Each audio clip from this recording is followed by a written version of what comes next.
সম্মানিত হাজিরিন, আল্লাহ রাব্বুল আলামিনের কাছে যখন মানুষ মৃত্যুবরণ করে, মানুষের তো আমল বন্ধ হয়ে যায়। কিন্তু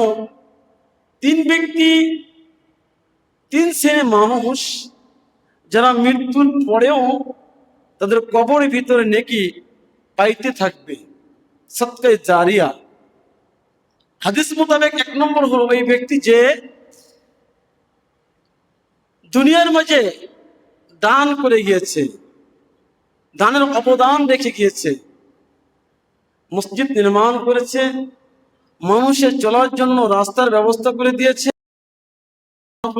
ঈদের ময়দানের ব্যবস্থা করে দিয়েছে, নামাজ পড়ার জন্য একটা কূপকে খনন করে দিয়েছে, যেই কূপে এলাকার অনেক মানুষ গোসল করবে, ওযু করবে, উপকৃত হবে। একটা কলের ব্যবস্থা করে দিয়েছে, যে কল থেকে মানুষ পানি পান করবে। এমনই সদকায়ে জারিয়া রেখে গিয়েছে।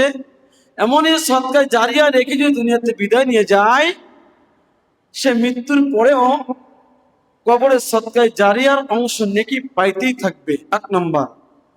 2 নম্বর হলো যে ব্যক্তি এমন এলেম দুনিয়ায় রেখে গিয়েছে, যে এলেম দ্বারা অন্য মানুষ উপকৃত হয়েছে। এমন এলেম দুনিয়ার মাঝে রেখে গিয়েছে যে এলেম দ্বারা মানুষ উপকৃত হয়েছে। যত মানুষ আমল করবে, মৃত্যুর পরেও তার কবরের সদকায়ে জারি হিসাবে একটি অংশ কবরের মধ্যে পৌঁছে যাবে। বলেন সুবহানাল্লাহ।